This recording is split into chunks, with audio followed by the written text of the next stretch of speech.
I had always thought my life was normal. My family was everything to me, my parents, my younger brother, and me. We had our ups and downs, of course, but we always came together when it mattered. I never doubted that my parents loved me. I worked hard, stayed out of trouble, and tried to be the daughter they could be proud of. Every moment of my life was dedicated to them. I sacrificed friendships, hobbies, and dreams, putting all my energy into making them happy. As a child, I remember seeing my mom's smile when I'd come home with good grades. I remember my dad's approval when I helped him with the garden or fixed something around the house. To me, their happiness was my purpose. I believed in the illusion of family where love and loyalty ran deep and unbreakable. I was convinced they loved me as I loved them, but life is strange. Sometimes it pulls the rug out from under you when you least expect it. I never anticipated that my world would come crashing down in such an unexpected and brutal way. It started subtly at first. My parents became more distant, less involved in my life. I remember trying harder, working longer hours, doing more around the house, making sure everything was perfect. But no matter how hard I tried, nothing seemed to make them happy anymore. My grades weren't good enough. My efforts weren't enough. And slowly I began to notice the coldness in their eyes, the distance that grew between us. I was exhausted, but I kept pushing forward, thinking that if I could just do more, they would start to care again. Then one evening, when I had just returned from a grueling day at work, everything fell apart. I came home to find them sitting at the kitchen table, both of them silent, their faces grave. My heart skipped a beat, and I couldn't shake the feeling that something was wrong. I had learned to read their moods over the years, and this felt like something I couldn't fix with just a smile or an apology. "Sit down," my father said, his voice stern in a way I hadn't heard in years. I sat down slowly, my stomach tightening with anxiety. "There's something we need to tell you," my mother began, her voice cold, distant, like it belonged to someone else. I wanted to believe that this was just another one of their moods, that they would soon break into a smile and everything would be fine. But the look in their eyes made me nervous, more nervous than I'd ever felt before. "Your mother and I have been talking," my father continued, "and we've come to a conclusion." I waited, holding my breath, but no words could prepare me for what was coming. "We've done everything for you," my mother said, the bitterness in her tone cutting deep. "We raised you, took care of you, and for what? To be constantly disappointed. We gave you everything and you couldn't even appreciate it." I blinked in shock. "What are you talking about? We didn't ask for this," my father spat, his anger rising. "We didn't want you in our lives, but we did it because it was the right thing to do, but we're done now." "Done?" I whispered, barely able to comprehend the weight of his words. "You're not our daughter," my mother said flatly, her eyes locking with mine. "We never wanted you. You were a mistake from the beginning." A sudden coldness washed over me, and for a moment I couldn't breathe. I stared at them, my heart pounding in my chest. What do you mean?" My father stood up, his hands shaking with fury. "You think we love you, you think we wanted you. You were just a problem we had to deal with. We were forced to keep you, but we never loved you, and we're not pretending anymore." My mind raced. What were they saying? None of it made sense. My heart shattered, each word cutting through me like a blade. I had spent my entire life trying to please them, to make them proud. And now they were telling me that none of it mattered, that I meant nothing. "You're not even our real daughter," my mother added, her words like a slap to my face. "You were adopted. We never wanted you from the start. It was all a lie." The world around me seemed to spin. My parents, the people who I thought were the center of my universe, had just torn my entire identity apart. The truth that they had never loved me, that I was just a burden they had been forced to carry, crushed me. I felt like I was suffocating. Tears streamed down my face, but I couldn't speak. My body trembled, but I couldn't move. I had given them everything, and in return they had destroyed me. "I want you out of this house," my father said, his voice cold and final. "We don't need you anymore. We never did." I stood up, my legs weak beneath me. I couldn't comprehend what was happening. My mind was a blur of confusion, pain, and disbelief. I turned to leave, my heart shattering into 1,000 pieces with every step I took. That night I slept on the couch, unable to face the reality of what had just happened. My parents, the people I had sacrificed everything for, had just cast me aside as if I were nothing. I wasn't their daughter. I wasn't even a person to them. I had nothing left. The next few days felt like a blur, as if I was living someone else's life. I went through the motions, but I couldn't truly feel anything. The world had shifted beneath me, and I was still trying to find my footing in a reality that no longer made sense. I didn't go to work right away. How could I focus on anything when my entire life had just been destroyed? I kept replaying their words in my head over and over again, each time feeling like a fresh stab to my chest. "You were adopted. We never wanted you. It was all a lie." Those words echoed in my mind. My parents, my real parents, had never wanted me. I wasn't their daughter. I wasn't their family.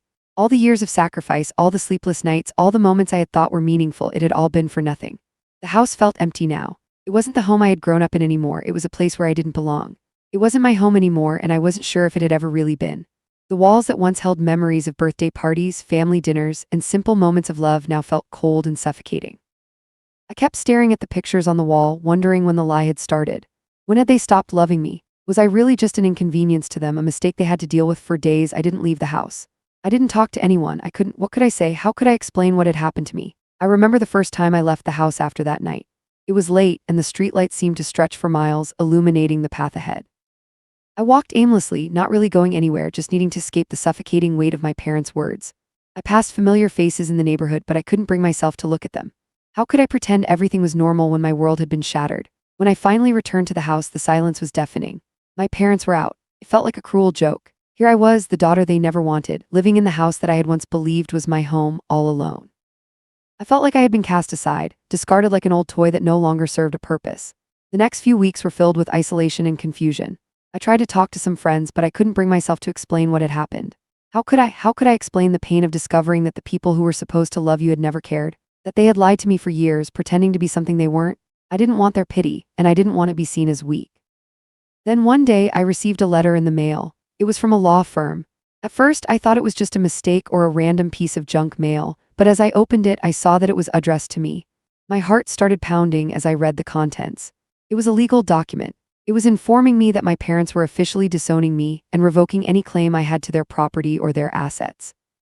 The letter stated that they had no further obligation to me, and that I was no longer considered a part of their family in any legal sense. I had been abandoned, and now they were taking everything from me.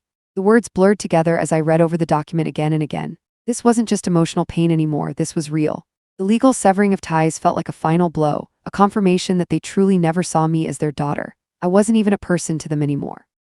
I was nothing. I didn't know what to do. I didn't know who to turn to. I had spent my entire life trying to earn their love, trying to fit into a mold that wasn't meant for me. And now everything was gone. I went into the living room where I had spent so many hours working, talking, and pretending that everything was fine. The couch that I had slept on after they kicked me out felt like a prison now. I looked around at the pictures of our family, the ones that were supposed to represent a happy life, but now they were just painful reminders of the lie. Then something clicked. I had never asked myself why I was so desperate for their approval.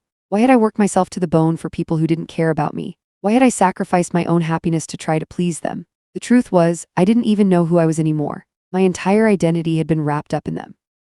I had been a daughter, a good daughter, but that title was gone now. They had taken it away, and in its place I had nothing. I didn't know where to go from here. How do you rebuild your life when everything you thought you knew about yourself has been shattered? How do you start over when the people who were supposed to support you have turned their backs on you? For the first time, I realized that I had to figure that out on my own. I couldn't keep living in the shadow of a family that had never really loved me. I had to find out who I was without them, but it was terrifying. Everything I had worked for, everything I had built had just crumbled around me. I was left with nothing but the truth. I wasn't loved, I wasn't wanted, and I wasn't even a part of the family I had given my entire life for. I had to let go of the lie, but the pain of doing so felt unbearable. The days after that letter arrived felt like I was walking through a fog. Each morning I woke up to the same cold house, the same emptiness. The silence was suffocating. The weight of their rejection was a constant, heavy presence, pressing down on my chest and making it hard to breathe. Every corner of the house was haunted by memories that I now knew were built on a foundation of lies. I didn't know what to do with myself anymore. I had spent years working, sacrificing my happiness for a family that I thought loved me, and now I was left with nothing. No purpose. No sense of belonging. I tried to keep going, to keep my life together, but it felt like everything I touched was falling apart. I still went to work, but it was harder to concentrate. My colleagues didn't know what had happened, and I didn't have the strength to tell them. How could I explain this? How could I tell them that the people who were supposed to love me had discarded me like trash? I couldn't. I couldn't bear their pity, their questions. So I kept quiet, and every day felt like I was living in a different world, one where I didn't belong. It was during one of those long, soul-crushing days that I ran into someone I hadn't seen in years. It was Jane, an old friend from college.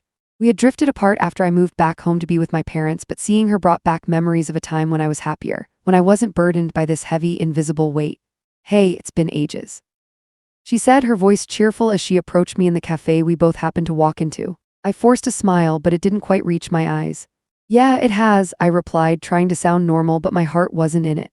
"You okay?" she asked, her eyes scanning my face, searching for something more than the facade I was putting on. She knew me too well. I hesitated. For a split second, I considered telling her everything, the truth about my parents, the pain I was feeling, the complete destruction of my world. But I couldn't let anyone see how broken I was. So instead, I lied. "I'm fine," I said, forcing the words out. "Just busy, you know." But Jane wasn't convinced. She stared at me for a moment, studying me with a mixture of concern and confusion. "You don't look fine, you look exhausted." I let out a small laugh, but it wasn't a happy one. "Yeah, I guess I am. Been a rough few weeks." She nodded, but something in her expression told me she wasn't buying it. "You sure you're okay? Because if you ever want to talk about it, I'm here." I wanted to scream at her to just leave me alone, to stop asking questions. But I didn't. Instead, I nodded, managing another weak smile. Thanks, Jane, I'll be fine, just need to figure some things out.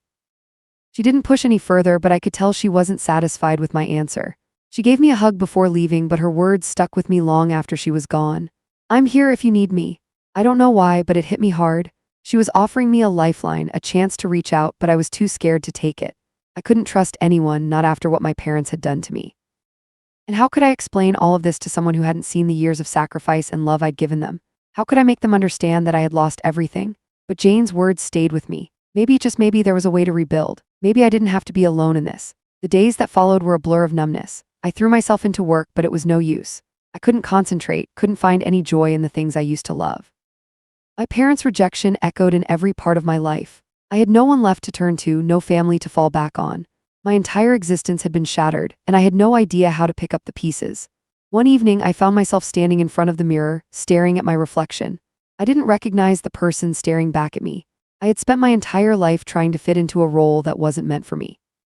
I had tried so hard to be the perfect daughter, to be someone my parents would love, and in the end, it didn't matter. I was nothing to them, a stranger, a mistake. Tears started to fall, but I didn't try to stop them. For the first time since everything had happened, I allowed myself to cry. I cried for the girl I used to be, for the girl who had believed in love and family. I cried for the girl who had worked so hard only to be cast aside.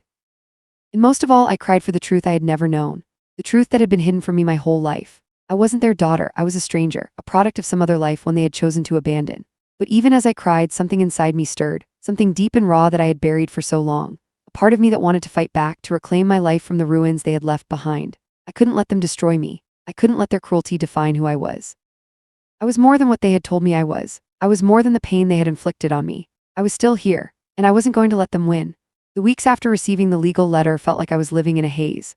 My life had been broken into pieces, and every step I took seemed to lead me deeper into the void. Every morning I woke up in the same empty house, staring at walls that once held laughter and memories, now just cold and lifeless. The echo of my parents' rejection was constant, never leaving me, haunting every corner of my mind. I had done everything they asked.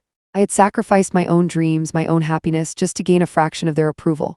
But now, after everything, I had nothing. No love, no family, no purpose. It wasn't until one evening, when I finally mustered the courage to visit them, that everything came crashing down again. I stood at their doorstep, the same door that had once been a symbol of comfort and safety. Now it felt like a gate to a place I no longer belonged. My heart was pounding as I rang the bell, unsure of what I hoped for, answers maybe, or perhaps some sign that this wasn't really happening, that they didn't really mean the things they said. When the door opened, it wasn't my mother or father standing there, but my father's cold gaze, as though he had been expecting me. There was no warmth, no recognition in his eyes. "What do you want?" he asked, his voice flat, emotionless. "I just wanted to talk," I stammered, feeling the weight of the moment crash down on me. "I don't understand. Why did you do this?" His expression twisted into something between frustration and disdain. "We've already told you everything. What more is there to say? I just don't get it. I faltered, the words caught in my throat. "I thought you loved me. Thought I was your daughter." His eyes narrowed. "You're not our daughter, never were, and we're done pretending." I felt like the ground had been ripped from beneath me. The pain, the heartbreak, it was as though I was being torn apart all over again. But there was something worse coming, something that I had never expected to hear. "We don't want you here," my father continued, his voice growing colder. "Don't ever come back. We've given you enough chances, and we're not wasting any more time. You're nothing to us." "You never were." My stomach twisted, the words slicing through me like a knife. Every ounce of hope I had left, every last shred of belief that they might love me, shattered in an instant. The reality of it hit me hard. They didn't want me, they never had. "I don't understand," I whispered, my voice trembling. "I've given everything for you." "You should have never come back," he snapped, cutting me off. "You're nothing but a burden. We've been more than generous, and now we're done. You're not part of this family anymore. Don't ever show your face here again." It felt like a punch to my gut, the final nail in the coffin. The truth was out now, and it was worse than I had ever imagined. I wasn't wanted, not as a daughter, not as anything. The life I had built around the illusion of family, of love, everything was a lie. I turned to leave, feeling the tears burn in my eyes, but I didn't let them fall. I couldn't. I didn't know how much more of this I could endure. Each step away from their doorstep felt like a step into a new reality, a painful, cold reality that I wasn't sure how to navigate. As I walked away, the door slammed shut behind me, and I knew that was it. That was the final goodbye. I had no family now, no home. The weight of their rejection pressed down on me like a stone, suffocating me with its finality. But something inside me, deep down, somewhere beneath the devastation, shifted. I realized that this was it. There was no going back. I was on my own now, and if I was going to survive, I had to stop waiting for their approval. I had to stop chasing a love that had never been given. It wasn't easy. I didn't know where to go, what to do. But for the first time in my life, I felt something small but powerful. It was the beginning of acceptance. Not just acceptance of the pain, but acceptance of who I was without them. Without their approval, without their love, I was still me. The girl who had loved them with all her heart. The girl who had given everything only to be discarded. But I was still here. I wasn't broken beyond repair. I wasn't worthless. They couldn't take that from me. And as I walked away, I finally understood I didn't need their validation. I didn't need their love to define who I was. I was enough on my own. The world was wide open in front of me, and though it felt uncertain and frightening, I knew I would figure it out. I would build a new life. A life that wasn't shaped by the people who never truly cared. A life where I could finally be free, and that was enough.